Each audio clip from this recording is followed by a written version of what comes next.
We OG, we OG. Oh no, G.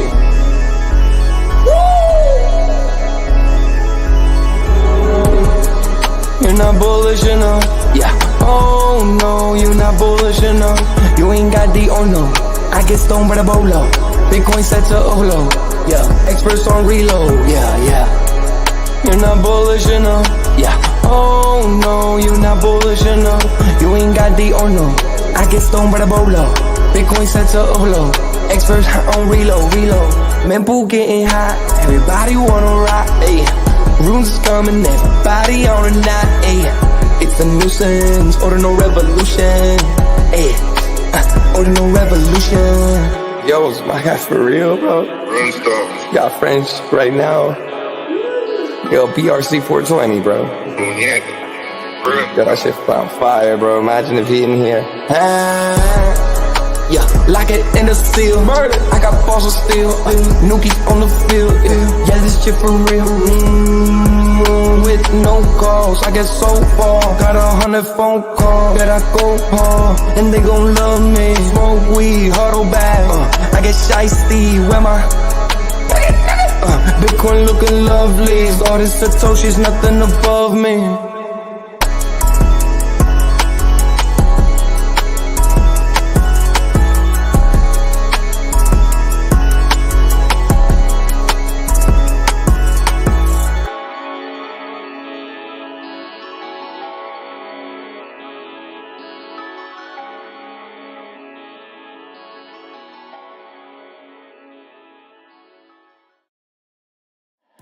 Bitcoin's alive, what you gon' do? Mempool fees are high. Ordinal.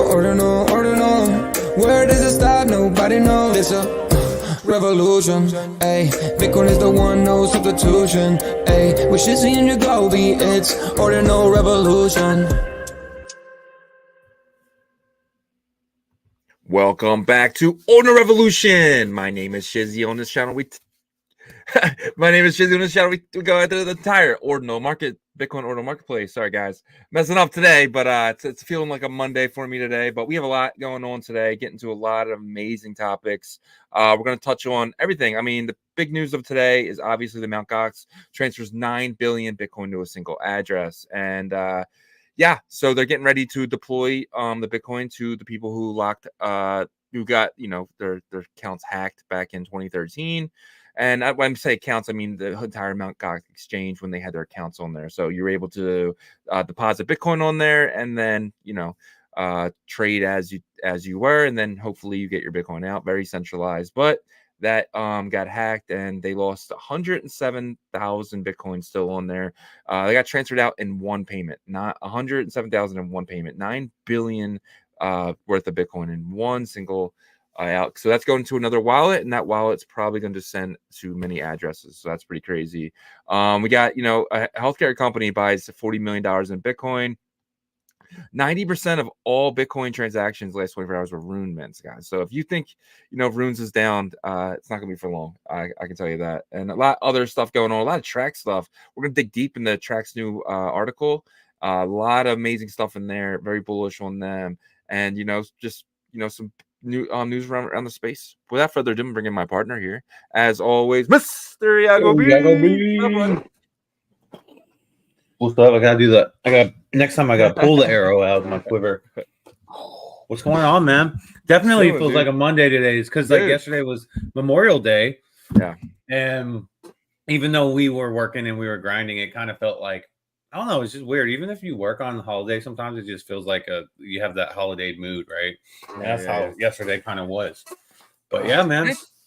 It's just a shit day in general, right? I mean, with the markets and stuff, it's just like, it's just one of those things where it's just like, I just want to shake it off, man. Like Taylor Swift in here. But how are you feeling? How's everything? I know everything's down right now. It's not looking too great, but I know we're both very happy about the future. So we're ecstatic. Yeah. Everything's pretty much down. Maryland's surprisingly holding up pretty darn good. It's at like 48 cents. 48 to 49 cents. It keeps going back and forth. But yeah, if you look at the main blue chips, obviously Bitcoin started coming down late yesterday, and it's continued over. And I don't know, I feel like some of that Mt. Gox news is like the FUD effect doesn't always work. Sometimes it goes the opposite. Yeah. But this time I feel like it's scaring some people. I mean, because that's a lot of Bitcoin. And you think about it, it's only 13% that they're getting back, right? But still, if you had 100 Bitcoin, that's 13 Bitcoin. Yeah. And then you bought them at what, 50 or 85, even if you bought them at $500, yeah, that's a good amount of money. And this happened in towards the end of the bear market. This was their like FTX, back when this imploded. So it was like the final nail in the coffin in their bear market before things really started taking off again. So, but now, and the funny part is every single cycle, like the last like two cycles, this has been a narrative. One of the Mt. Gox coins going to get sold off. One of the Mt. Gox coins going to get sold off. And I remember it was a big part of 2021. Yeah, they were going to give them out then, and they didn't. This is the first time where they were actually transferred from one wallet to another. So bring up this article real quick, and I kind of give you guys. So nearly 107,000 Bitcoin were moved since early hours on Tuesday, with Bitcoin shedding 1.2% expectations of selling pressure, worth around $9 billion. So it's not going to go out until October 31st, 2024. So they're kind of just getting ready for this. So it's funny that we're seeing such a downward spiral here. It's kind of like the markets just need a reason to cool off, right? Not really. This kind of isn't giving it the full reason. It's just kind of needed something to cool it off a little bit because it was hot over the weekend. Yeah, it was hot, but it wasn't really super, super hot. But they have used this. Bears have used this, several times to where they shout out to Patty Poo. Appreciate that, sir. You've been supporting us, man. Dude, feeding our habits over here. But yeah, so we saw this in the bear market when bears would come out. Whenever there would be like some momentum with Bitcoin's price, they'd bring up the Mt. Gox and they'd be like, oh, any day it could like just flush out. So I mean, that's really good that you brought that up, and it says that it's scheduled for October. So in October, there's a lot of people that are predicting that's going to be like hit and stride time, right? Yep. That first big leg into the big run up in this bull market. And if that's the case, then that probably won't hit the market as hard. And there's probably a lot of shareholders in Bitcoin that and when I say shareholders, obviously not technically like shareholders, but like that means there's people with like large amounts that are important people in the Bitcoin community that probably would like for that to be released during a peak time, right? Because then you don't see it as much, right? Yeah. So I don't know. I'm definitely a lot more calm about it now that it's going to be released in October rather than like July or something. 100%. And our man USX says, so I have Bitcoin from Mt. Gox, been waiting 10 years for this. It's not much, a few $1,000s worth. However, they asked us to select an exchange last year, like Kraken or a bunch of others. But I don't know why this is causing people to panic. Everyone knew about this in a while. Yeah, I know. It's exactly my point here. I just think the markets just needed a reason to cool off. And the Mt. Gox stuff gave them that reason. So we can kind of move from that one a little bit, heading to our next thing here. Donald Trump has asked if Bitcoin can help solve a $35 trillion US debt problem. I said this to you. I was like, why not just print our money and buy Bitcoin? But you said that could give other countries like Russia and China, they can just dump all their Bitcoin and kind of ruin that that narrative there. So you'd have to do it very strategically and very slowly. What do you think about this? Trump, at least, asking the question. Yeah, I've this has always been in the back of my mind. To be, I feel like it's a tool that you could definitely use to try to expedite paying $35 trillion off. But the problem isn't like finding a good solution. The problem is we're still going to have the same people in Washington, and they don't know how to balance a budget. Whenever there's a sitting president that says that they cut the deficit by $1 trillion, it's not like $1 trillion less than what we owed the previous term or whatever. It's $1 trillion less that they overspent. If you look at the typically on average they overspend by $2 trillion. So it's just we have irresponsible people in office, and that's not going to change, right? Because we're the United States and we have the strongest currency, and it's the world reserve currency, and then you take that for granted, and then people start to realize that they're in $35 trillion in U.S. debt, and national debt, and so. If they're smart and they really want to get out of this and they want to help the future of the generations, then they could use Bitcoin to help a lot, in my opinion. Yeah, I was thinking on the lines of somewhere where the U.S. buys like $1 billion worth of Bitcoin every month, right? They just say, hey, we're buying $1 billion worth of Bitcoin and we're putting it in our treasury. You do that the course of a year, that's $12 billion. That's barely touching the $1 trillion market cap Bitcoin is, right? But it's buying every month. It's printing a little bit. So if other countries wanted to dump it, they're not really affecting anything, right? It's not really affecting anything. And it's, over the course of years and years and years, that 1 billion doubles and triples. And, we think Bitcoin's going to 10x, potentially this year. I mean, I think so. So if the government can just, keep 10xing and 5xing and then 4xing and 2xing, because obviously the bigger Bitcoin gets, the less X's is going to get as well. But that's still huge. You can probably you're probably not going to pay the whole thing off by doing that, but you can probably knock it down 15 trillion over the course of a few years. Yeah, I don't know. We'd have to do the numbers and try to build models and stuff like that. But I do think that you do still have to be pretty strategic about it. Probably make people think that you're not using Bitcoin just because, like I said, this is a very competitive world between the world leaders, right? Power leaders in terms of like China, Russia, United States, and so. El Salvador, no one's really paying attention to them. Good for them, because at the time, they were just acquiring Bitcoin. Yep. I think the United States definitely would have to have a strong kind of need to know basis strategy with it. But it could work. Or it's maybe stop selling it, right? Because they've been selling the some Bitcoin to the exchanges like all last year, right? Just stop selling it, just confiscate it and keep it. Right. I mean, that's an easy way of acquiring Bitcoin as well. It sucks, but when somebody does something, you leave your stuff on exchanges, they go to the exchanges, they say, give us the Bitcoin, you take the Bitcoin. Right. So, and that's what they did for a lot of hacking and stuff like that. I mean, there's going to be, hackers in the future that it's the same way. And you kind of just confiscate the Bitcoin and just keep it. You just stop selling it on the open marketplaces. So, there's one guy, he's really, I forgot his name. He's on TikTok, but he made a really great point. He said that our government is starting to realize that we need to keep inflation around, because if inflation goes up, then it's cheaper to pay the debt back.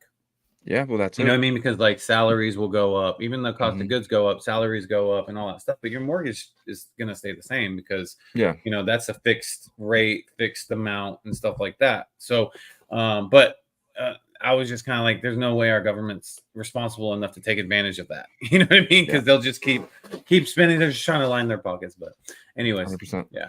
All right. Next thing here, before we get to the Bitcoin price action, healthcare company, Semler Scientific buys 580 Bitcoin worth $40 million. The company also adopted Bitcoin as its primary treasury reserve asset.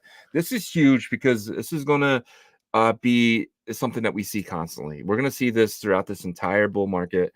A lot of companies are going to be buying it, and lucky for them, they're buying it in the beginning before it's 100, 150, 200,000. And this is amazing. I just feel like this is this is a publicly traded company. If I was in this, I would probably buy more shares of that. So I think it's amazing. And I just think that companies are finally seeing that Bitcoin as that gold standard. Yeah. They probably, saw MicroStrategy as well, and their success. And now that it's been more open, the ETFs and stuff, TradFi's coming in. This could actually extend a lot of corporate America's strength in the world economy, because now they're, backing their treasuries and stuff with Bitcoin, right? So this could be really big. I think this is definitely like a huge positive news clip. I agree. All right. You want to take us over to the Bitcoin price action? Yeah, let's do it. Let me pull up the hour chart. Guys, we got 106 people in here. Thank you for joining us this morning. Please put your questions in the chat. Smash that like on YouTube. Subscribe if you're on YouTube as well and you're not subscribed. And then on Twitter, please share the space. We'd love to educate as many people as possible, and we appreciate y'all showing up. All right, let's get into some Bitcoin price action here. All right, so this is the hour chart. We're not going to spend too much time on it. You guys know what's up. Bitcoin, like I said earlier when we first started, it had a pretty good run up yesterday. It didn't get as high as last Monday, which was like 72,000, but it got to about 70,500. It was dancing around all the way up to like, I think it's wicked up to like 600 here. But then it's been a slow descent. Well, I guess kind of quick because today's Tuesday. So the second half of yesterday was a descent down, and then we were just hanging around 68, 69,000. Peaked back up this morning, but then I feel like that Mount Gox news is kind of, I don't know, just kind of putting a damper on any type of run that we had. But we've been here kind of the past 2 weeks, right around this price point, 66, 67, 68, danced all the way to 70. So it's kind of the range that we're in right now. So I don't know what to really expect this weekend, or this weekend. I'm already thinking about the weekend this week, but we still have Wednesday, Thursday, Friday. There's conferences right now, I believe Lisbon, and then also consensus in Austin as well. So there might be some, just kind of chop until June 1st. And I think your guy, Bob Lucas, said June 1st is a pivotal date, right? There's a fork in the road at that point. So I actually drew it on my chart here. So this is the two scenarios that Bob Lucas thinks is going to happen. He thinks that we could June 1st we could just kind of go up here to 86,000, and that would be like the second week of June being 84K and hitting the all-time high by June 1st, or we can go on this downward spiral here until about I want to say, what month is this? Until about July, August, and before we start ripping up here. So I don't know. He thinks it's gonna be either A or B.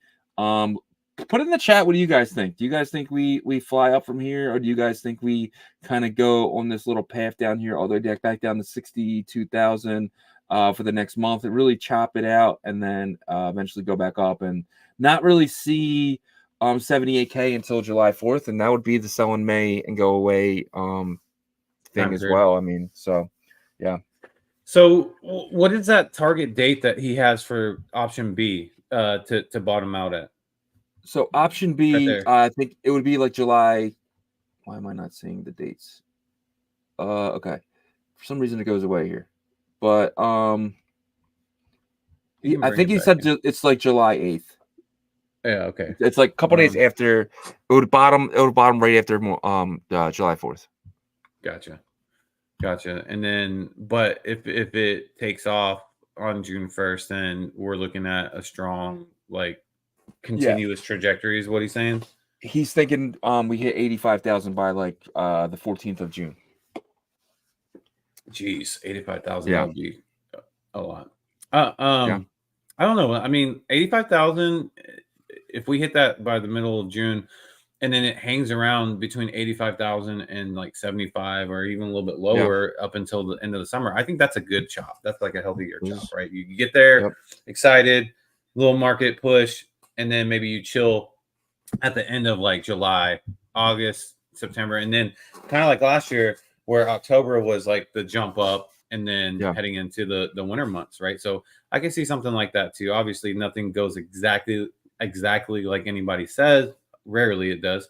So there can be like a similar kind of trajectory, but not exactly what he's saying. 100%. Yeah. So we'll see. I really think that if we hit 90K by August, I think BitFi Summer is going to just go rampant, bro. I think it's going to be absolutely amazing. I think a lot of the stuff, and I think we're going to talk about Track later, but I think Track could really be one of the utility plays that really kind of pushed BitFi Summer into the next thing. And obviously a lot of stuff that's going on in Merlin with Rothium Dex and the Ordinal Hive guys and a lot of other projects that are building over there, and it's gonna get exciting. It's gonna get exciting for sure. BitFi Summer. Yep. But I'll jump into the roll call here. Let's see who's here. Let's see who is here. Who's first today? Who's first? I walk alone. He says, finally back in my spot. LFG. Let's go. I walk alone. Congratulations, you, my friend. You are number one Nice. today. You win today, my friend. Number one is versus first. And we got Walk Alone says smash the like. Guys, please smash the like. That helps us more than anything. And put your questions in the comments as well. We're gonna get to all your questions at the end of the show. The first part of the show, we have the Ordinal Hour, and then the second part of the show, we have the Ordinal After Hour. So definitely get all your questions in there. The more questions in there, the longer we stay. So definitely keep us here, guys. So followed by Howard Browder in the third spot. Rune's home run in the house. Crypto Mona. Bitmap Gallery, Yazir, always here. My friend, you are here like always. And then we have PJNZ, Crypto Cats, Danny Boy. Shout out Danny Boy. Let's man. go. Let's You, go. my friend. Down 3-0, and he's still here, man. So that's pretty amazing. D Love, Ordinal Tweets, Drex, Superfan, Joko, Ant-Man, Chain Watcher, Chief Axel, Tim Bakes, AOD Art. Welcome to the show, my friend. Akala, always here. Patty Pooh, thank you for the 20, my friend. We appreciate you, and we will not mint D Pepe Green. So, but we appreciate you, my friend. KDN, Mighty Sonu, USX, man, we appreciate all your comments. TKO, Bitren's in the building. Eat Satoshi, Patrick Nand. Welcome to the show. Your first time here. Thank you for commenting. Let's see. Sayin in the building. Pelpa, John. We can start the show now. John is here. He says thoughts on MotoSwap. We can get to that in a little bit. It's very negative. I'm very negative on MotoSwap. But John will probably say that means he's gonna buy. So know anything about Jaro? I have no idea anything about Jaro. And Crypto Noob is here. He said, yo. So shout out you guys, man. Nice roll call, guys. Thank you guys for showing up on Tuesday. Memorial Day weekend we just got through, and now we're gonna get into some other news. But before we do that, we're gonna kind of hit on your bags. Let's hit on your bags and get into the Rune market caps. Let's get into that here. I did have that pulled up, but then I pushed it away. So we usually check it on Magic Eden. If you guys have somewhere else you want us to start looking, just let us know. But Magic Eden seems to be really kind of the best place. What do you think? Do you think Magic Eden's kind of the best place to check out? I mean, the numbers don't lie, and it's showing that they're dominating Rune's volume. Yeah. So all right. So in that first spot, as always, we have Fehu, $20. This is actually down. This usually goes between 21 and 22. Sitting down here at $20.36, down 0.06 on the day. Followed by Dog Go to the Moon. Dog Go to the Moon up 2.8%. I actually purchased some more of this yesterday. I'm getting very bullish on this. R6 Genesis Rune down 10%. This has been kind of just down only for a while now, getting kind of depressed on it. Pups World Peace. Don't own this one. Using that word depressed on it. So Bank of Nakamoto Dollar. This has some news we're going to talk about a little later. They partnered with DotSwap. Down a little bit, 135. I actually picked a little bit of this up yesterday as well. I just picked up a couple $100 of it just to kind of get in it. Runes X Bitcoin. This is down. This is a huge market cap. Do you realize this has such a huge market cap? 35 million. Runes X. No, I didn't realize that. Yeah, I mean, I don't know, but most of those are airdropped on Merlin. Yeah. So yeah, like I checked my wallet. So guys, I think what was it? Like there's a list of assets. If you have those assets on Merlin chain, then you got an allocation airdrop. I think I got maybe 80,000 or something. It's only worth like $15 or whatever. But hey, maybe this thing will take off. We'll see. 100%. Decentralized number 2 Rune up 2%. This one is kind of like RSIC for me, just down only. I'm down a crap load of money in that one, but still holding on. Epic sitting at $34 million in market cap there. Satoshi Nakamoto up 1%, sitting at around $28 million in market cap. The Runix token sitting at $23 million in market cap. Lobo the Wolf Pup sitting at $15 million market cap. Trump down a little bit from the weekend. I sold the high on this. I can't believe I was able to do that, but I did. Sitting at $12 million in market cap. Looking for another entry to get back in this, though. I'm not gonna lie. I'm hoping to get it around 14 sats would be my 50% from where I sold. So that would be amazing. Wanko Manko Runes, 13 cents, sitting at what's that? $9 million market cap. Almost 10, Zbit, almost 10, yeah. Zbit Blue sitting at $8 million market cap. Waddle Waddle Pengu sitting at $7 million in market cap. Nicholas Pie sitting at $6 million market cap. And Cats and Sats. This is one that you're a big fan of, right? Yeah, I mean, I just think that the name of the ticker just really flows well for a meme. Yeah, I love the Dr. Seuss play with it. Kind of, just has that with the GIF or whatever, the GIF, however you want to say that. So I like it. I like the meme token. 100%. Gob is Gob sitting at $5 million market cap, and then Intergalactic sitting at $4 million. And then the last one I'm gonna hit on here, we have Meme Economics sitting at $3 million. I will hit on one more just because I just love Mr. Yen, Japanese businessman, sitting at 2.7. This is a good buying opportunity, 13 cents here. And then Uncommon Good sitting at 78 cents. I think this has a long way to go down for this one. And then Joker sitting right there at 2.5 million. But yeah, that is. I mean,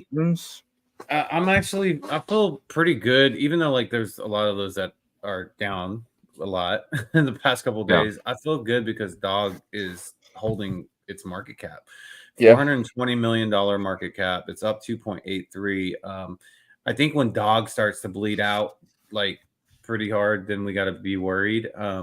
But right now, I think there's a lot of attention on it. There is centralized exchanges teasing it. So I don't know. I'm bullish. I'm still bullish because of that. I think Dog gets on a centralized exchange, a big one, Binance, whatever one it gets on, that's big enough, it will positively affect all of these that we just went through. So, and 100% to your point here, KuCoin Sex is teasing Dog futures. So GM touching grass, and they put a picture of this weird fat Pepe looking thing, and it's petting the dog. So, and this is by the KuCoin's official, their futures thing. So they're teasing some futures with some dog, and I think that's monsters. If this gets listed on dog futures, this could really go. I truly believe that's why we were also talking about how Surf is thinking about adding some new pairs, so that would be great if eight of them. Yeah, so if they add Dog Go to the Moon, you'll be able to take leverage on longing or short positions of Dog. I can see some people dabbling in that, so 100%. I would dabble if there was a long one. I'd take a long with Dog. Not crazy 2x, 3x, but I would take a long with Dog. Yeah, but you did the responsible thing last night. And you said, you're like, Yagobi, I gotta go sleep, man. I can't. When I can't sleep and my stomach hurts, I'm like, just go to the bathroom, bro. No, he's like, no, it's not that. It's not that. And then he closed out all his positions in profit. I'm proud of you, man. Thanks, dude. Yeah. So what happened was, I was chilling with my family and stuff, and then saw Bitcoin kind of dumping a little bit. I was like, I'll go check out my stuff, because I only like to do that stuff on my PC, because I don't like to be around my family just checking my stuff. I check the charts, but I won't be sitting there degenerating with some leverage play. So I'd only do that on my PC. So I was like, let me go check the PC, and I sat there and I started looking, and I was like, all right, I'm going to bed. Went upstairs, laid in bed. 15 minutes later, I was like, I gotta see, because Bitcoin's dipping.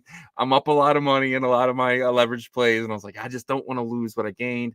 Came down here, sat here for 3 hours, and I was finally just like, you know what? I need to go to bed, and I closed my positions. Both very positive. Well, one a lot more than the other. The Merlin was amazing. I made pretty 200% on that one, and then 10% on the Ethereum trade I had. So I just closed them all, went to bed, and now I'm sitting with some capital that I could play again with, or I might just sit and hope for some red candles and then get into some longs, because I'm very bullish in the long term. But yeah, once it starts affecting your sleep, guys, you are over allocated, and you need to either you need to sleep, and you got to take care of yourself. So that's the one thing that I did. So, well, I would say on top of that, once it's affecting your sleep, but also you're staring at a screen for 3 hours straight. I know. then it's like, okay, I think I got a little problem. No, I but I'm was. It just wasn't. kidding. So I was getting the banners ready for the show. I was finding news but every like 10 minutes I would go back and check, and I was making some trades. So I was waiting for the mempool a few times. So it wasn't me staring at it. I mean, it was like every 10 minutes, or 5 minutes, but Yeah. it was getting ridiculous. So then I had to close them, and then I woke up this morning and they were all up, and I'm like, you should have went to bed. But now it's on the other side of that. But Yeah. at Yeah. 7 o'clock this morning when I woke up, everything was up. So. Yep. You can't, but you can't look back. You made that decision. It was a good decision and all that stuff. So I think that's good. All right. So real quick before we move on to the next topic, let's say I just got into runes a month ago, right? Yeah. And I deployed a good amount of capital into it, and I'm looking at my portfolio today, and it's bloody. It's bloody. We thought things were changing last week, but they haven't. What word of advice would you give me? Well, one, I would ask you, are you able to sleep at night? Like, are you stressed out? Like, are you stressed out about it? Like with that Yes. person, I would say take some off the table. Put some in Bitcoin. If you're stressed out about it or you're affecting your sleep, it means you're over leveraged or you're over allocated. And if you're over allocated, this might be really hurting you. You shouldn't be in anything that is not is affecting you. So I would say take out, put it in Bitcoin. Bitcoin's going to go up. We know Bitcoin's going to go up throughout the So year. not from like I guess I was asking more because that's not financial advice, of course, guys, but I'm asking more from like a mental health perspective, right? And and that aligns with that, right? So basically what you're saying is you're over allocated is the answer for that. Okay. Yeah. You're over allocated. You need to take some off the top. To take enough off the top to where you might be selling the bottom, but at the same time, if you're putting that in Bitcoin, then you're gonna make gains already. But you're gonna be like mentally sane to make better opportunities, to make better decisions. If you're just so stressed out, you're gonna constantly make bad decisions. Get yourself in a position to where you're making good decisions again. You know what I mean? Because obviously, your last decisions. I think that's the best part of that advice is get yourself into a position to where mentally you feel clear, right? Yes. And so I think that's going to be relative to each person's situation, right? So like example, like, if you've deployed a good amount, but you still have like decent amounts of everywhere, right? And especially in a stable asset like Bitcoin right now, at least, or stables, then it's not going to affect you as much, even though it's a large part of your portfolio. But if it is like all your eggs, that's where I think like you got to get yourself to like a mental space that you're like, okay, I'm not mad. I'm not going to yell at my spouse anymore. I'm not going to grab my kid by the arm and be like, stop running. And he's like, I'm not running, Dad. Yeah. But yeah.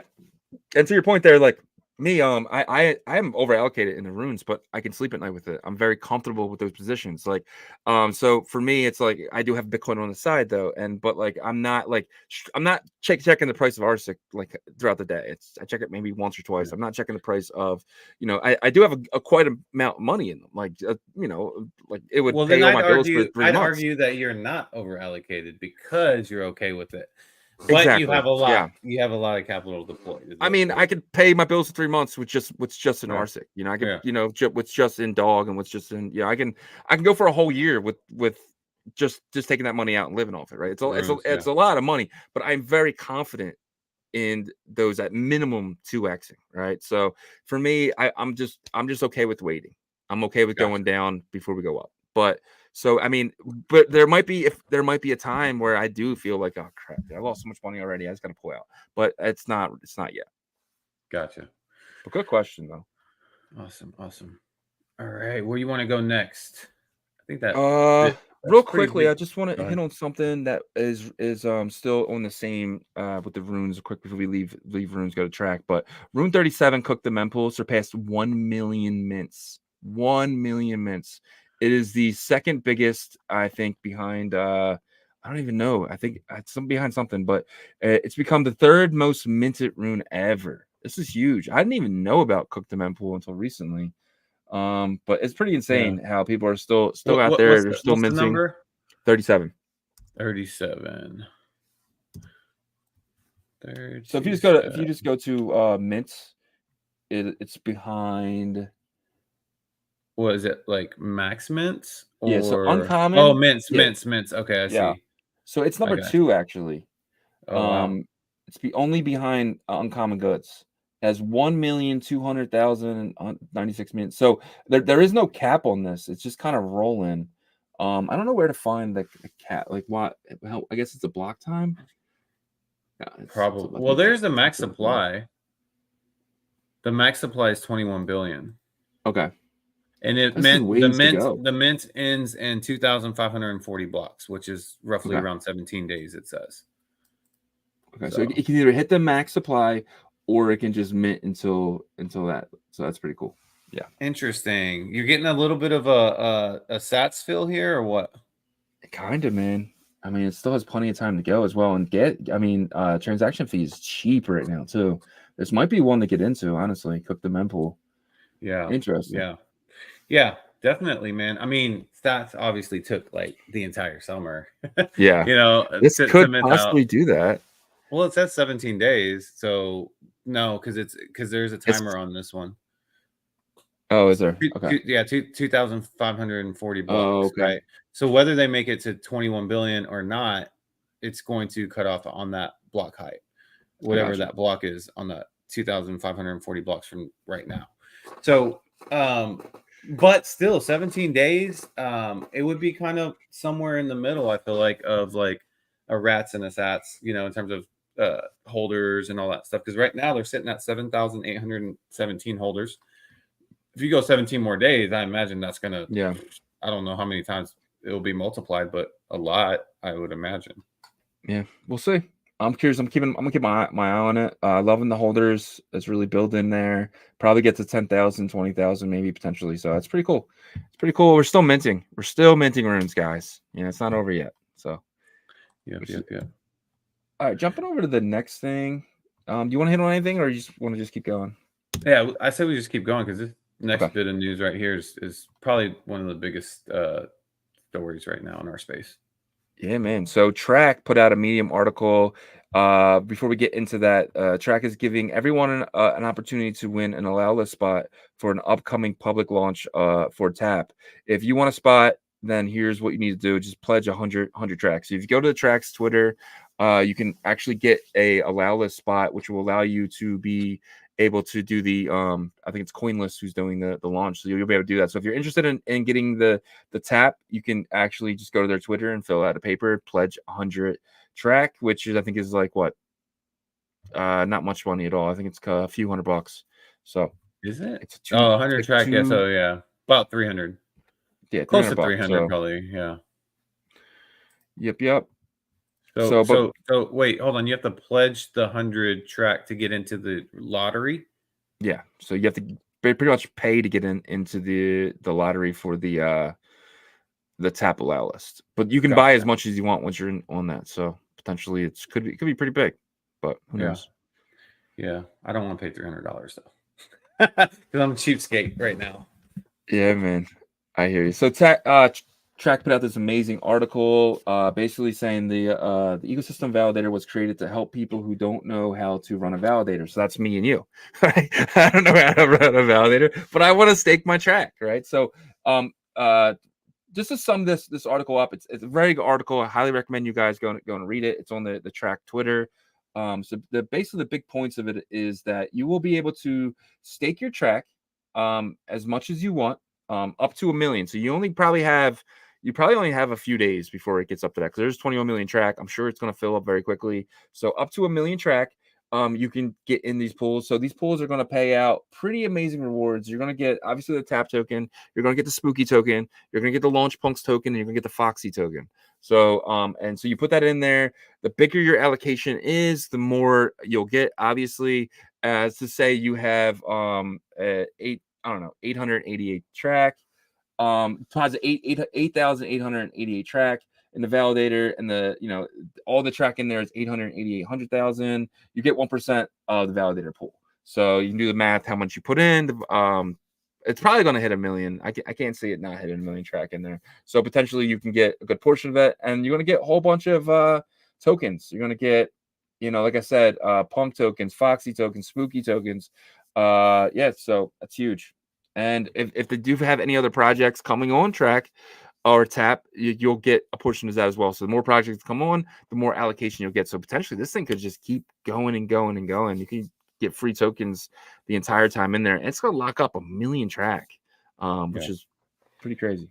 So there was something that was similar to this approach before with the what was it?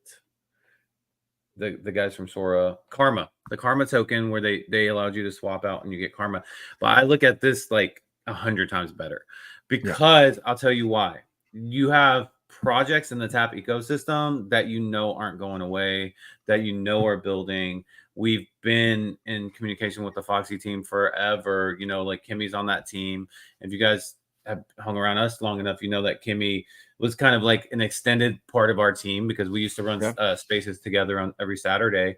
So we get the inside information, not insider information, but like in terms of what they're building and with their game and stuff. And so, and then you have the Spooky token with Ghosty, right? And then I think the Tap token goes into that allocation, and then L Punks is a new launch pad. It's supposed to be the premier launch pad for Tap as well. So you're getting rewards and tokens that are far superior than the Karma token, in my opinion. Not trying to dump on that token or crap on it, but it is what it is, right? So I look at this as definitely such a better opportunity. Plus, you're acting as a validator, and there's only a certain limited spots for this. Yeah, is just 1 million tokens you can put in, which is this is something we talked about it. I was like a few weeks ago. I'm guessing they heard us, because now people aren't going to run a validator. I'm going to find a third party to do this and earn their token. So they were just like, we just do it ourselves, right? At least we know that's safe, right? So with with strong partners, with partners they know have been there with Track since the jump. Whenever they decided to partner, right? They haven't been flaky, they haven't been shaky, and so I feel like this is a really good approach to build confidence in the Track Tap community ecosystem, because all of those communities are like the Track community and Tap community. They know all these builders, so they feel comfortable. I would assume at least. So guys, this opens up May 30th. I highly recommend, if you're interested, do it that day, because I think it's going to fill up quick. I'm probably going to put a few thousand in there just to kind of lock it up in there, but I'm going to play it smart this time. With the staking, last time I put everything I had staking in Merlin, and then when stuff was flying up, I wasn't able to sell it. So it's definitely something that I learned. I'm not going to make the same mistake twice. So I will probably put half of my track in there and hold the other half in case the price skyrockets, and I don't want to miss out on profit taking. So, but this is huge. Very bullish on every single one of these tokens in there: Tap token, Foxy token, Punk token, Spooky token. So I'm excited for this. And think about it too. It's like, this is 1 million getting locked up. There's probably going to be, I'm sure Ghosty's going to try to lock up a million track as well in their validator. And I'm sure like there's other people that run in validators going to try to lock up even more track than that, because the validator is going to earn Tap as well. So I and probably these tokens as well. I can't see the validator not. So this is huge. Just waiting for other announcements to come out. I'm sure there's going to be a lot of other people getting into this BitFi summer stuff. So very excited for Track and Tap. Yeah. But don't forget about Ghosty. Going to be doing some sort of validator situation, because they're going fully decentralized as well. They announced it on their Twitter account. So if you have that Ghosty token, you might be able to kind of do something similar, to what Track is doing, and then earn the Spooky token as well. So a lot of these Tap ecosystem tokens, I think that they're going to have their moment to where, ones with a lot of utility will skyrocket, but we'll see what time. I agree. All right, so jump into the next thing here. This is pretty big. Magic Pool just introduced rune sniping. These mempool marketplaces are giving retail traders more tooling to fight back against the Bitcoin MEV and commercial products. So, did you check this one out? Yeah, this is pretty awesome. Let's just say you wanted to get like a let me see something that's actually Ordinal Maxi Biz, right? And you can either go buy one, or you can come here and you can snipe these two that are selling. So it makes it super easy for you. These two are in the mempool right now. I can snipe this at these prices. You're like, oh, I really wanted that. I wish I didn't sleep and didn't get that one. You can snipe it. You can just put more higher gas, and you can take this from the buyer. So that's pretty crazy. Well, I mean, so basically they're just making it easier for the public because they feel like it's unfair for those other guys that know how to like use a program that to hijack your PSBTs and stuff.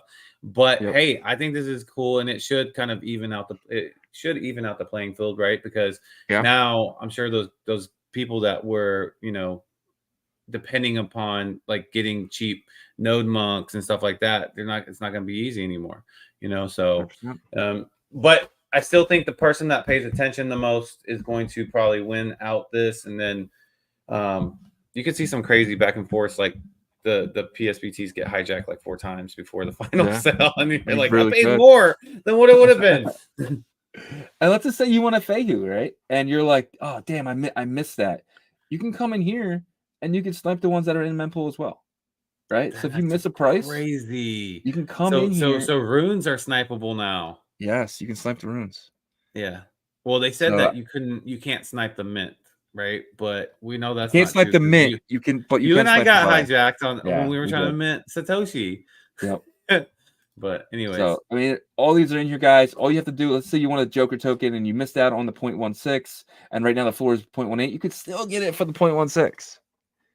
Yeah. You just got to come in here, snipe it, and then put up more gas than the original.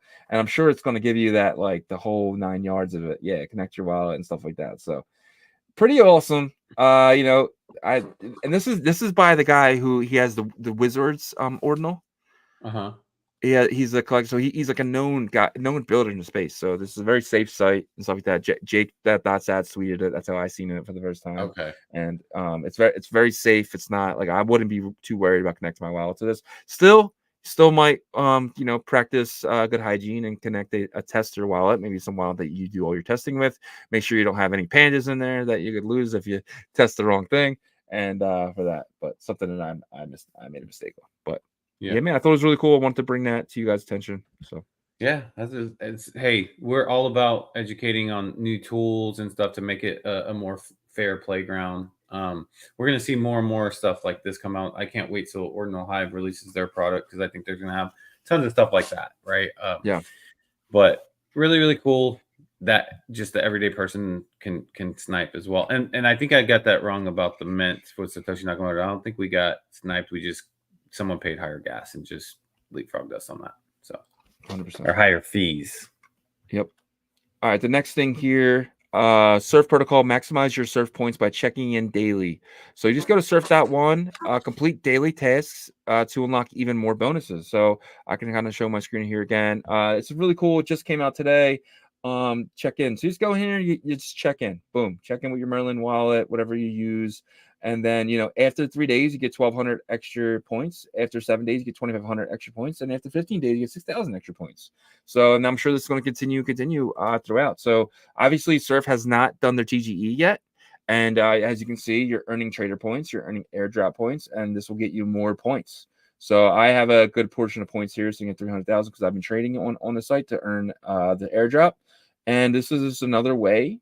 For you, all you have to do is come in, check in. Say you don't have a lot of Bitcoin you wish to leverage trader, you're not a leverage trader. I would still come in here and do the daily test and just check in. It's at the end of the day, it's free money.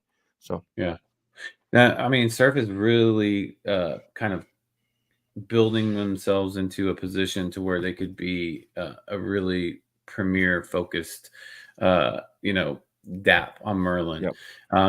Leverage platforms that can build their community and build basically a lot of hype around it too, because hype is a part of our industry. Those tokens do so well. I mean, just go back to GMX. I always bring GMX up because GMX is it was like the golden child for Arbitrum, right? And so there could be a similar opportunity over here with Surf, because even though I did compare it to Gains Network, I'm starting to realize I like this UX a lot better than Gains. Like Gains was kind of I just felt like I was getting cheated with Gains because the fees were so high, and then my entry points were horrible. You know what I mean? Not because of where I put it. I just I would always feel, and maybe it was in my head, that I would end up, if I'm taking it long, I'd end up getting a higher price point somehow by a little bit. And so I'm just okay, something's off here. But Like I said, that was probably just in my head, but yeah, I think that they're really starting to build themselves up to be a solid play, and I can't wait till they're TGE. 100%. And this is something I'm going to advise all of our partners to do. So what this does, this gets me to go to your site every single day. It's going to be in my head. I'm probably going to write it down, have an alarm on my phone or something, say go to surf and check in, right? And what that's going to do is that's going to bring me here, and I'm already here.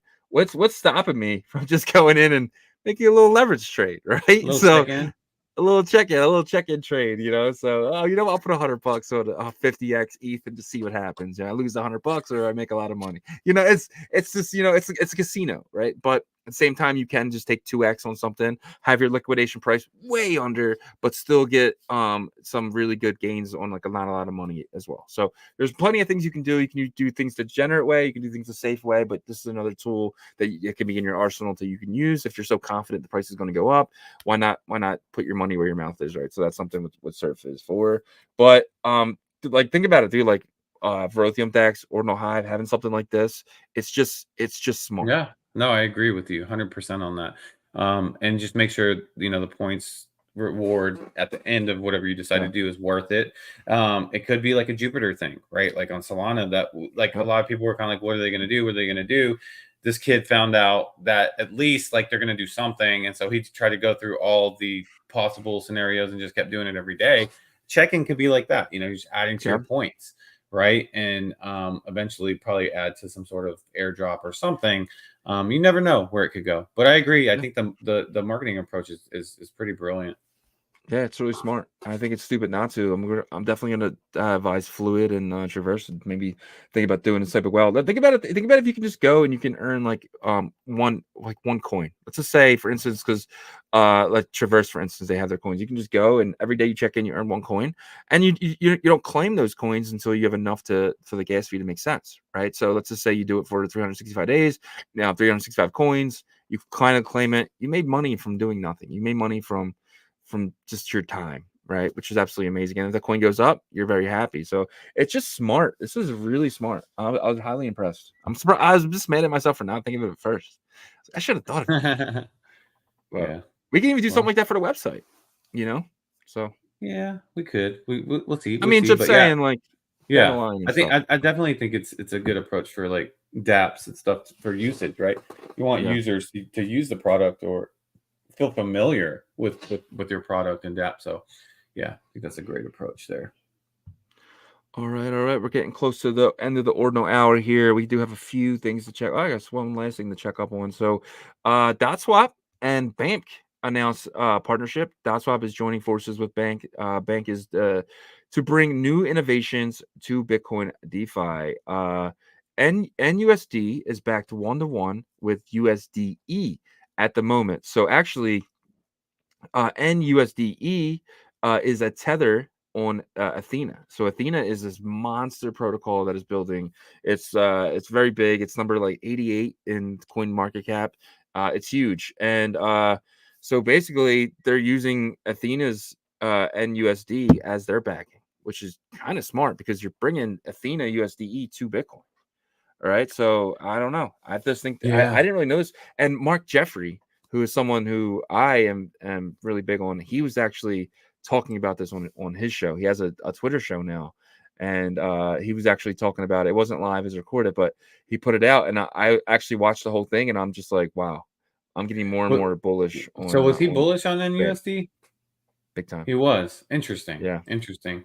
Yeah, because I did see the initial post on it, but I felt like he was kind of not necessarily like overly bullish, but I didn't see the whole video, so maybe it was just you could tell he did live research. You could tell that he went into it like doing research, and by the end of it, he came out like, oh wow, okay, this is big. So I think you definitely have to do like an over collateralized approach with it. Because of Terra Luna, that literally, and it's not just Terra Luna that went down for a stable, but that was like such a big stable that had so much capital invested into it and stuff, that you just need the extra confidence boosters, right? And so we'll see how this goes, man. I mean, they're definitely making the most noise in the recent time frame for stable tokens on Bitcoin. Yeah. I just don't know what their overall approach is, because now they also said that NUSD is coming to Runes too. Did you see that?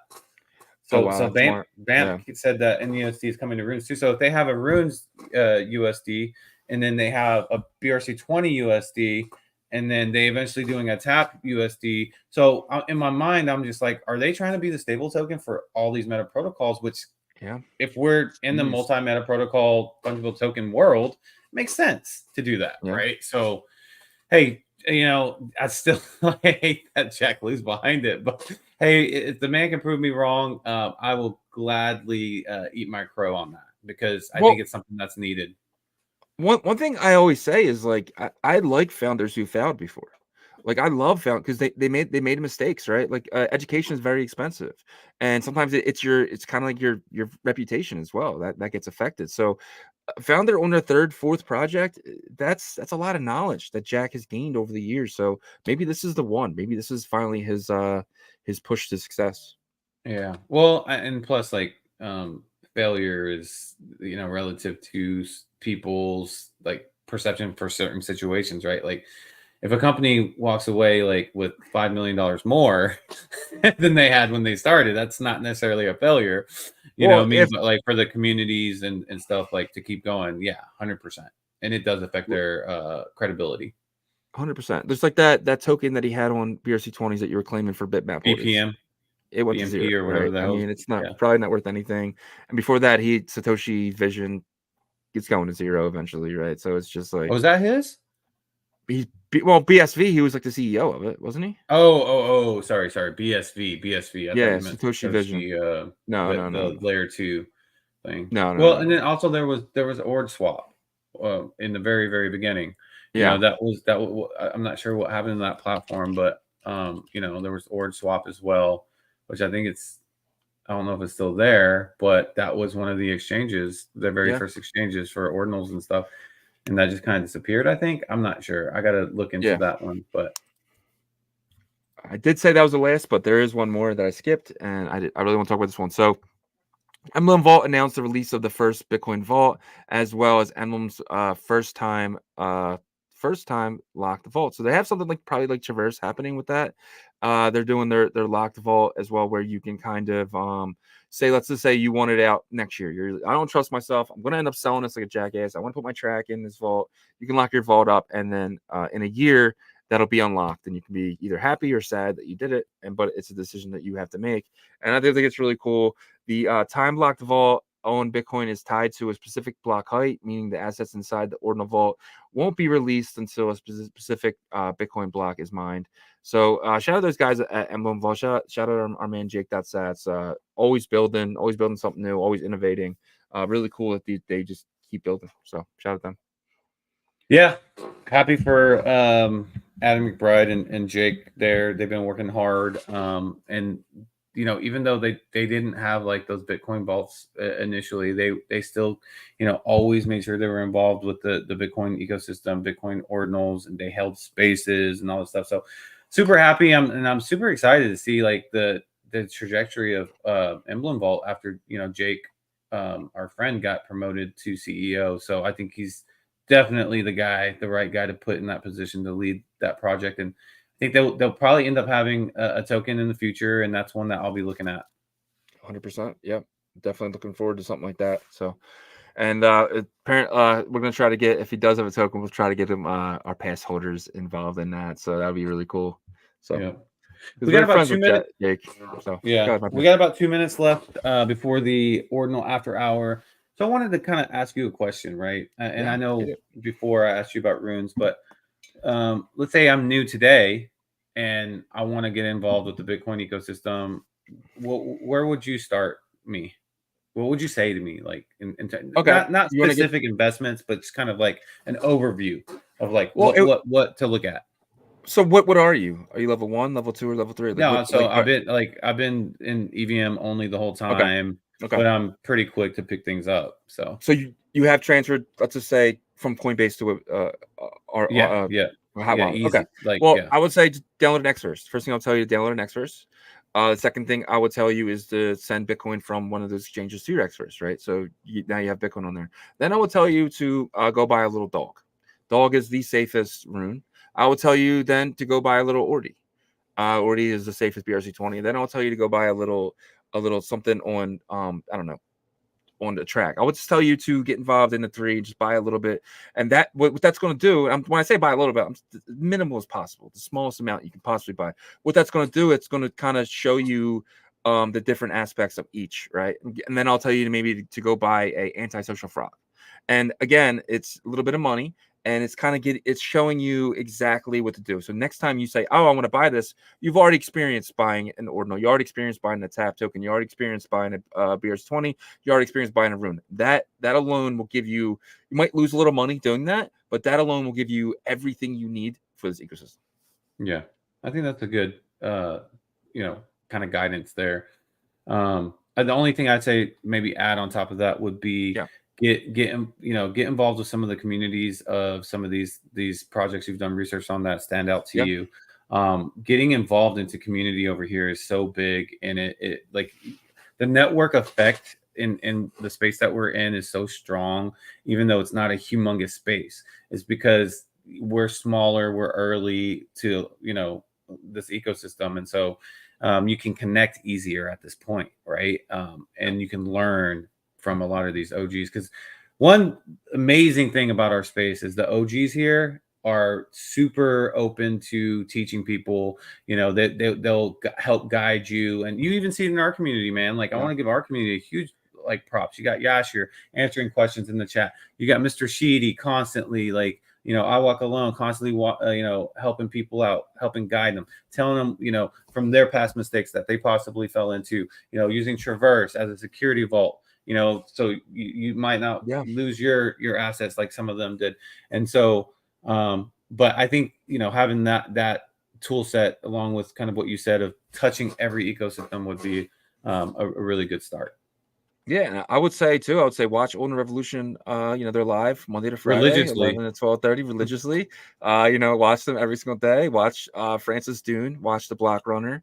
Really get a feel on just if you're gonna you have an option. You can be average, or you can be obsessed. And I would tell them, just get obsessed with this. Like, just get as much knowledge as you possibly can. If you want to succeed in ordinals and being crypto, you need to be absolutely obsessed with this, right? If you're not going to be obsessed, I will tell you just to kind of stay and just buy Bitcoin, because you're just not going to be able to understand completely over here, unless you just want to kind of just buy dog or just buy something like that, just hold it for long term. That's completely fine, but I wouldn't go further down unless you really are obsessed with this industry.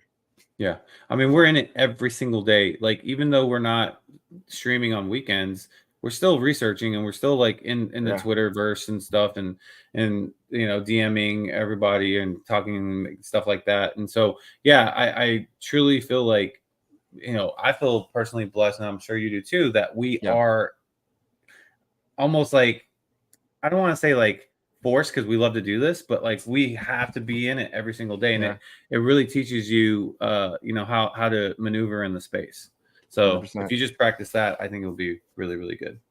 And you gotta love it, right? If you come here, and that's kind of what my brother said. Like, when I was talking to him, I was like, dude, you gotta get in the ordinals, man, I'm telling you. And he's just like, he's like, but you love doing this, so it's easy for you. And I'm thinking in my head, it's like, it's true, but at the same time, do you love going to work? No. But you do it for what? For money, right? So just do the same thing with ordinals.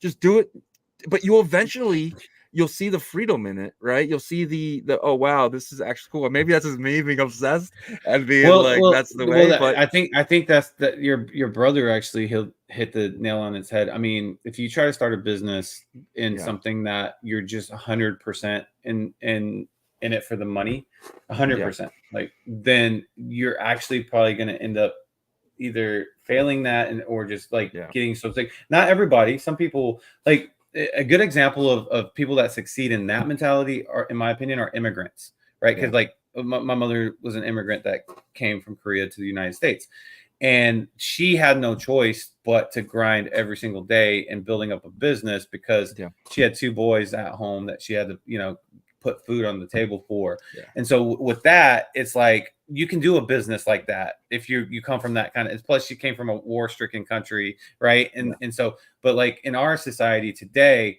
you have to have that passion. There's a small percentage that can still do it.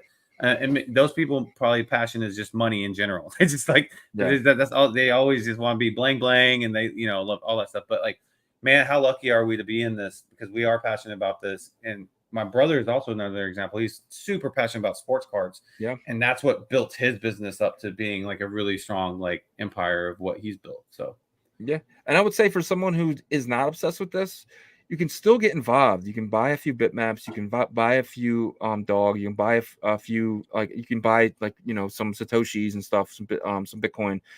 I would say I think everyone, man, even if you're not obsessed with this, you're obsessed with sports, you should still at least buy Bitcoin. Give yourself at least that upper hand in life, because, and not financial advice whatsoever, but it's life advice, right? Like we are obsessed with Bitcoin, so we obviously think it's the safest asset in our portfolios. Other people might not think that, but at the same time, it's so obvious. Yeah, it's like that one guy, I forgot his name. Was it Jermaine something? He was like, just buy $1. Yeah, just spend $1 Bitcoin. This is back in, I think 2000, maybe like 11 or something. But all right, that $1 worth of Bitcoin back then would be worth around about $4 grand. Yeah, $4 grand, because it was like. Yeah, because $1, it was Bitcoin was like $60 when that video came out. So you were still getting like 0.07 probably. Yeah. So gotcha. All right, guys, we are 5 minutes over the ordinal hour, but it's all good. You guys hung out with us. We got 236 people in here. Thank you guys on this. It's a slower Tuesday, but hey, we're still having fun here. We're gonna start with these questions. So put questions in the chat if you have some more. Just drop them in there and we'll get to them. The first one is from our guy Yasher. He says, if you have time, can you share your thoughts on the Glyph project on runes, which you can mine runes using its Discord bot?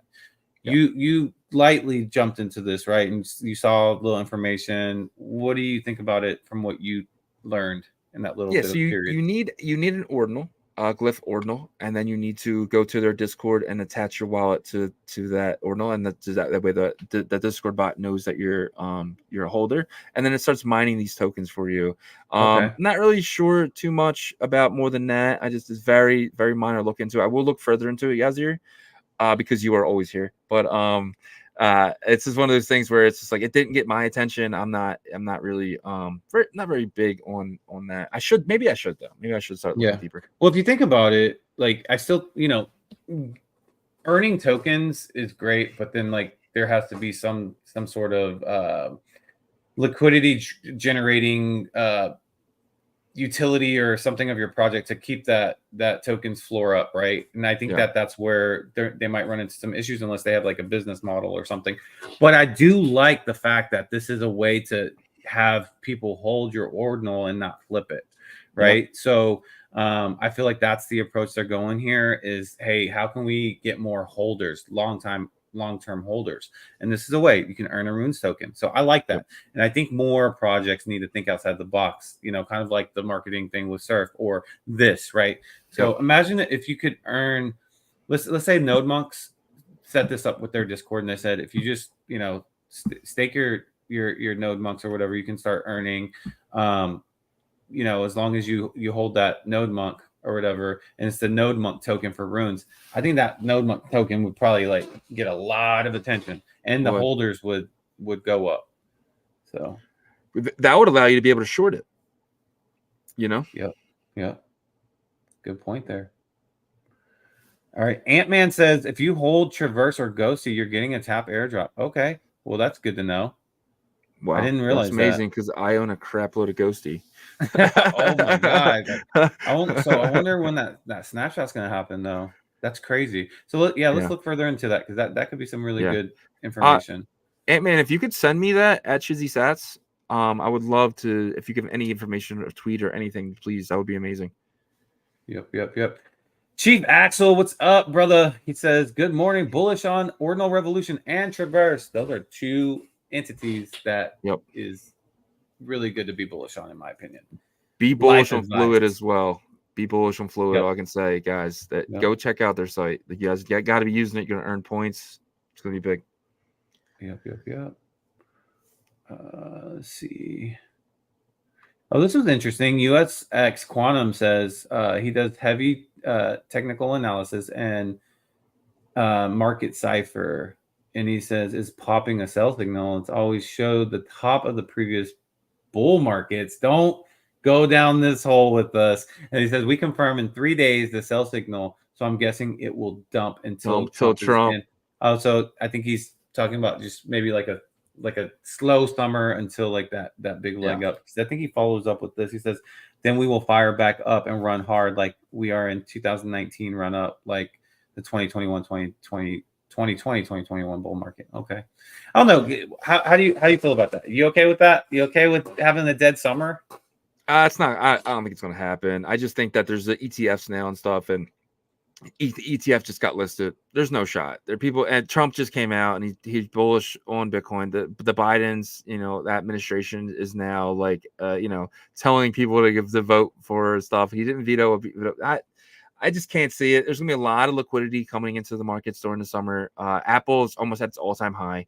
There's, and it's growing, and it's Apple's probably going to be 2x from where it's at now. So Bitcoin's going to be 10x, I think, by the election. No, not 10x, but like 2x by the election. I truly feel that way. So I just think there's too much liquidity coming into the markets. I mean, for this to be a non-election year, I would say you're right. But for this being an election year, there's no way in hell Biden's not going to just make you feel like you're absolutely rich and his economy is the best economy. They're going to blow this thing up, guys. Inflation's going to come back a little bit more, and interest rates are going to drop, and we're going to be at all-time highs within the next 30 to 60 days. Yeah. Well, we'll see. I'm not so sure about the interest rates part, but I think all-time highs, yes. I'd actually make a bet with you if you're interested. I bet you in the June meeting, Jerome, he drops it by 0.25.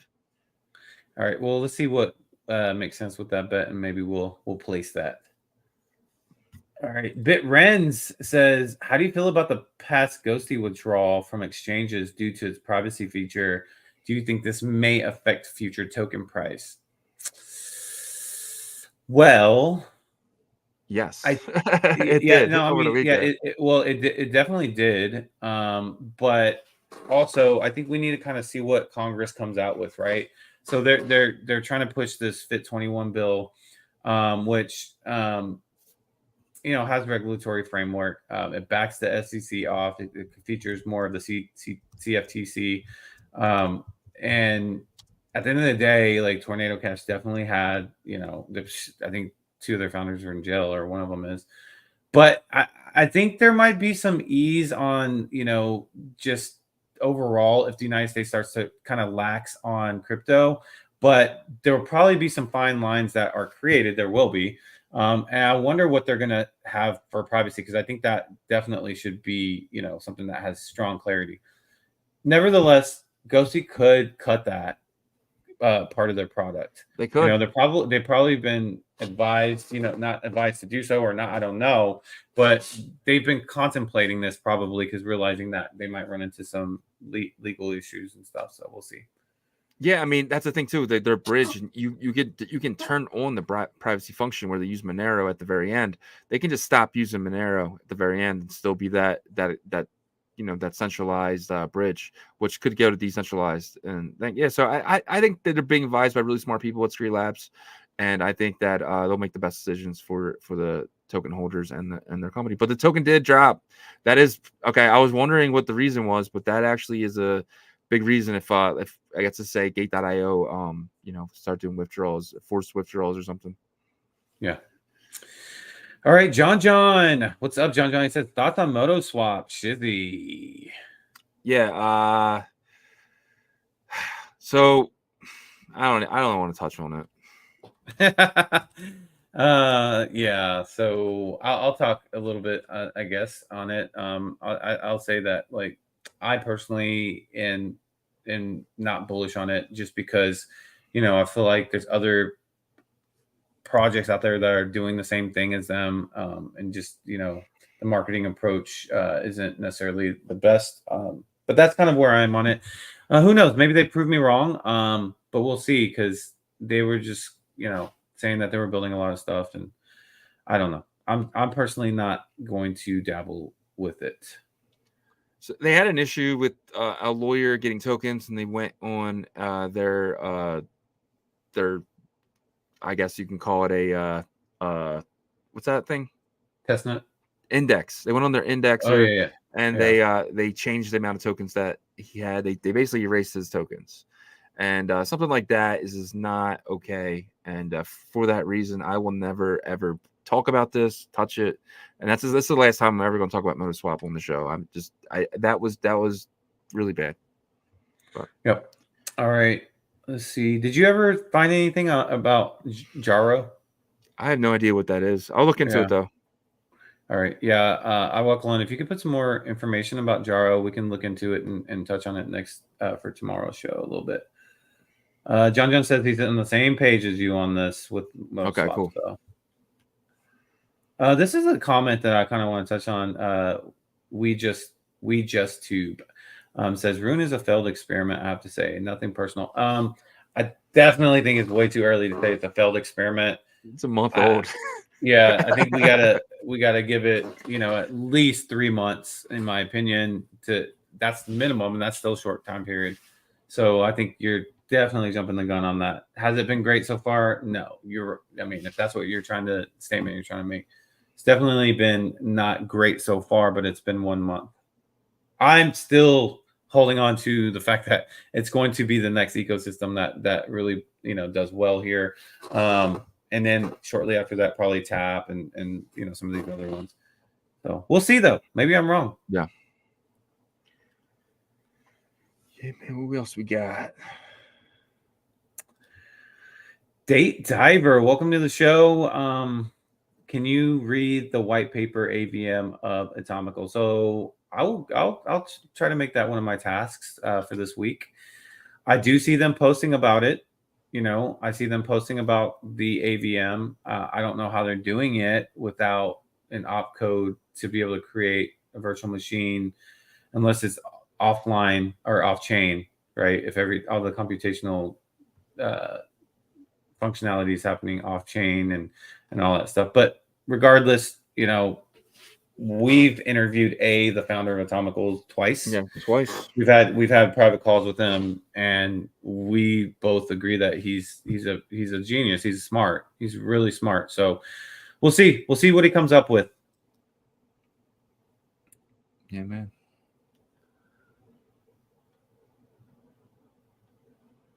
Abdul says thoughts on Uncommon Sat. What's up, Abdul?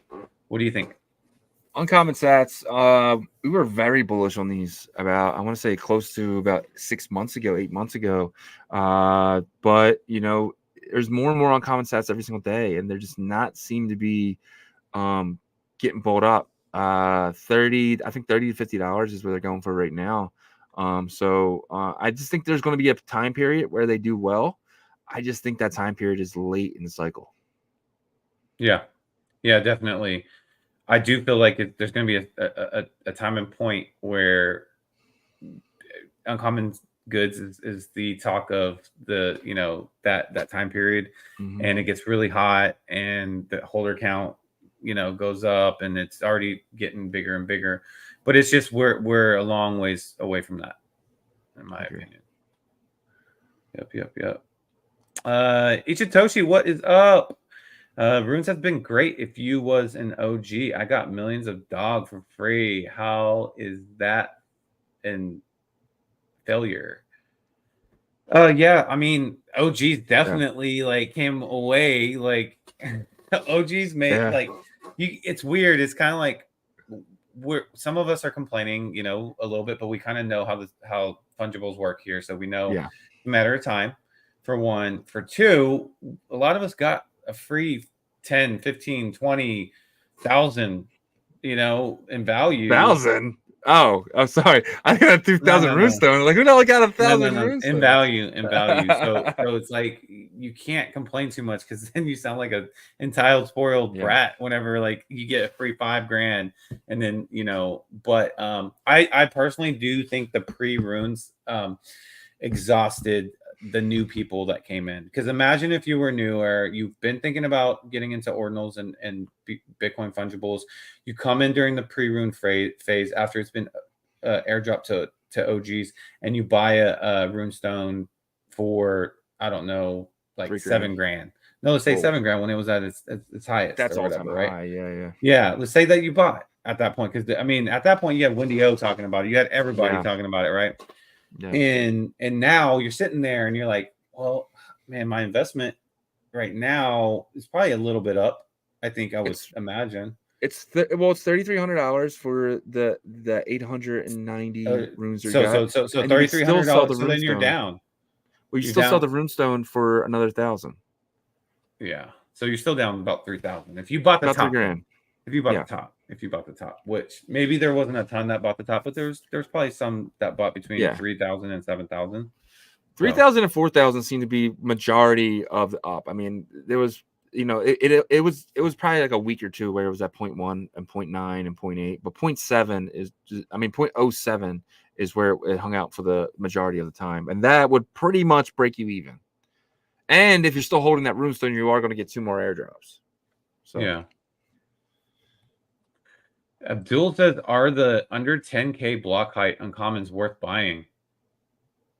Under 10K. I think he's talking about like the early ones, right? Oh, because like they're the 2009. Saying how many block heights are left. Yeah. Or how many blocks are left, right? Yeah. Probably. A lot of people are talking about that. Is that like if you get like the early ones, then they're going to be they're looking at them as like collectibles too, because they can also be parents to other things, right? Yeah. So this is where like our world, this is the part that I love about our world, is that like it can get pretty crazy. And if you're from the EVM world and you haven't dabbled over here, you're like, what? Rare sats, what? Like early inscription, parent, child. Exactly. So, Incursion, right? So I think those could be worth it, Abdul. That's a good point there. And another great point, Alec Malone says, if you're not a member of the Ordinal Revolution channel, what are you even doing with your life? Best $10 you'll ever spend. Hey, I gotta agree with that. Yeah, I mean, I don't spend it because, but I would if I was you guys. But yeah, so we do member videos, we do member stream lives. Shout out I Walk Alone, man. He's always there shouting us out, man. Appreciate you, my friend. Yep. Ichitoshi says Black Seth are 0.0001 FYI. Wow, those might be like $10, $15. Dude, imagine like spending like a G on those right now and they get back to where they were. What was their all-time high? Like 200 150. It was like 150, 175. Okay. I bought some up there. I still have them. But dude, that might be a good play. If I just went and bought $1,000 of black on commons right now. Yeah. 1,000 at what? $10. You get 100, right? Yeah. No. Yeah, $10. Yeah. So, dude, 100, that'd be nice. So you flip it 1,000 into what? 150. So that's 15,000. If they get back to 150. Yep. We're talking about strategy live. You get that live with Ordinal Revolution, right? Live. That's why don't miss the lives now. Don't miss the lives. Yep. Kai, what's up? He said totally agree on the uncommons. And then you got Ichitoshi saying, yes, I totally agree. I didn't mint in that first hype. Seemed an unwise idea. Not now isn't so bad. Yeah. Unfortunately, yes, like we were very excited about it, but at the same time, we do have a show, and so we minted live with you guys. Some of the stuff, actually, we didn't mint a ton mint wise. We minted, but then we were like, it's not worth it. So then bought on the secondary and stuff like that. But yeah, right now seems a lot more attractive for certain ones. That's for sure. But I think that wraps it up, guys. Amazing Tuesday. 250 people in here. Thank you guys for showing up. We always bring something new every day. That's our goal. Educate you guys with something new. Today we talked about, if you're new to the space strategies, that was improv too. Like Shizzy and I didn't even plan that for the show, but we should start planning questions like that. They're good. Yeah. We just go off the hip sometimes, because like those are important scenarios for new people and stuff like that. But yep, we should probably make a new video of like onboarding, like starting a new wallet up and stuff like that. That'd be good for people to send to their friends who are EVM native and can understand it quickly. So 100%. And guys, make sure you check out our partners up there. You can see I'm pointing right up here. Fluid Tokens. They are a new borrowing and lending and Runes DEX protocol on Bitcoin's native layer. You have the Ethereum DEX on Merlin chain that's going to be launching very, very soon. And then, of course, our partner Traverse Labs. Guys, security is the most important thing. And if you're worried about your assets, because some people have lost theirs, knocking on wood for myself here, but Traverse Labs gives you that opportunity to secure them without using a hardware wallet, because it actually does more than that, because you will never get them drained, and it is non-custodial, so it's only you that can have access to those. So 100%. And Fluid is in Lisbon right now. They're doing big things. If you are in Lisbon and you're watching this, go meet Raul. He's out there. Hit him up on DMs. He's an amazing person. Ethereum DEX, like you said, man. So there's a big tweet that is dropping probably today. We're being told. So look out for that. And Traverse guys over at Traverse Labs, man. They are some of the most amazing people, man. So definitely shout out all those guys. So hell yeah. And then, if you guys don't mind going to ordinalrevolution.com, just go in here a few times a day. Just type it in, go there. It helps our stats. It makes check in. Just a quick check in. We should add that, like a check-in button with no reason for it, no points or anything. Just, hey, guys, check in. But guys, go here for us, man. We do have some amazing articles. We just added this Cordell article. If you don't know what Cordell is, we have everything you need to know right in this article right here. Plus, if you're going to Bitcoin Nashville, we have a 21% off coupon. Check us out. We will be in Bitcoin Nashville. We're going to call it Ordinal Nashville because it's going to be all of us. And if you go to Ordinal Nashville, make sure you're rocking your Ordinals gear. We have a store here. Hit the store button. It takes you to our Ordinal Revolution store. And we have some amazing stuff. We added some amazing, look at the school bag. If you guys are rocking that in Nashville, man, that'd be sick. But I'm Not Bullish Enough shirt. We have frogs, pandas, alus. We got some Goosenal stuff here. Just check it out, guys. And if you don't buy anything, that is completely fine. But just at least know what we have. If you ever have an idea, and if you're going to conferences, rock our gear. We have a little Ordinal Revolution patch on each shirt and stuff like that. So definitely check that out. And I think that's everything, right? Yep, that's all. That's everything. All right, guys. We're here every weekday, Monday to Friday, 11 a.m. Eastern, 10 a.m. Central, 7 a.m. Pacific, 4 p.m. over there in Europe, and 11 p.m. over in Asia. So we appreciate you guys being here with us every single day. 241 of you guys, man. We appreciate you guys. We're gonna remember who's here. We will. So when things go crazy, we're gonna remember who had our back and who was watching the show every single day. We appreciate you guys, and we'll see you tomorrow. Peace.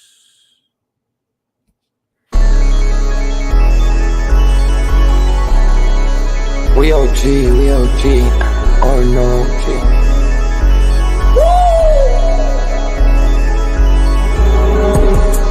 You're not bullish enough, yeah.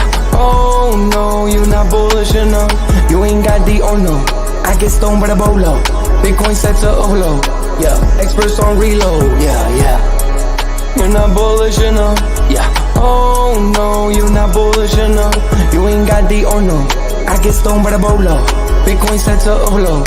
Experts on reload. Mempool getting hot. Everybody wanna rock, ayy. Runes is coming, everybody on a knot, ayy. It's a nuisance, Ordinal Revolution, ayy. Ordinal Revolution. Yo, it's my guy for real, bro. Got friends right now. Yo, BRC 420, bro. Yo, that shit on fire, bro. Imagine if he in here. Yeah, like it in the seal. Murder. I got balls of steel. Nuki on the field. Yeah, this shit for real.